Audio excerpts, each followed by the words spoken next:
নমস্কার বন্ধুরা, আমি ইন্দ্রাণী এটিটির পক্ষ থেকে তোমাদের নিয়ে চলে এসেছি পুরীর মন্দিরের সামনে। পুরীতে যখন এসেছি তাহলে প্রথম দর্শন জগন্নাথের সাথে করতে এসেছি। সকালে সমুদ্র তোমাদের দেখিয়েছি, আর এখন চলে এসেছি জগন্নাথ মন্দিরে। আমরা বরাবরই জগন্নাথ মন্দিরের পশ্চিম দুয়ার দিয়ে প্রবেশ করে থাকি। এটিকে বলে বাঘ দুয়ার। আর এই দুয়ারের মাহাত্ম্য এটাই যে তোমার মনের যে কামনা বাসনা নিয়ে তুমি জগন্নাথ দেবকে দর্শন করতে আসো তা তোমার পূর্ণ হবে।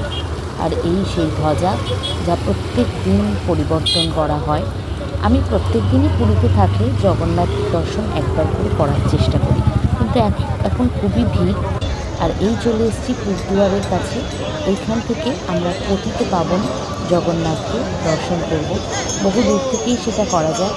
আর বিশ্বাস করো, এই যে দর্শন মন প্রাণকে ভরিয়ে দেয়। জগন্নাথ মন্দিরের ভেতরে তো তোমাদের নিয়ে যেতে পারবো না, তাই এখান থেকেই তোমাদের দর্শনটা করিয়ে দিলাম।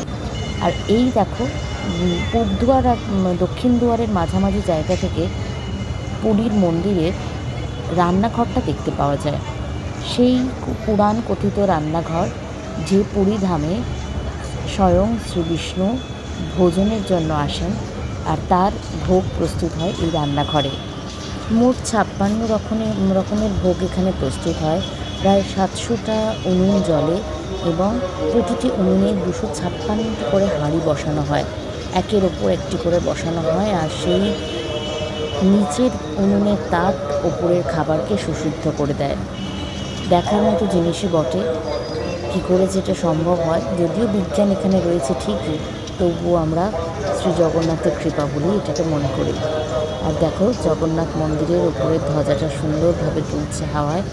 মানে দেখেই না একটা প্রশান্তি, জানো তো। এই যে জায়গাটার যে কোনো দিক থেকে জগন্নাথ মন্দিরের চূড়োটা দেখতে পাওয়া। পুরীতে পা রেখেই জগন্নাথ দর্শন করে নিয়েছি। পুজো দেবো কাল। সঙ্গে থেকো তোমরা, পুরীর বিভিন্ন মুহূর্ত তোমাদের সাথে ভাগ করে নেব। আমার কাছে পুরী মানে একটা অন্য মাত্রা। জানি না তোমরা কতটা সেটা অনুভব করতে পারো। সঙ্গে থেকো বন্ধুরা, আর আমি তোমাদের জন্য আরও অনেক কিছু নিয়ে আসছি।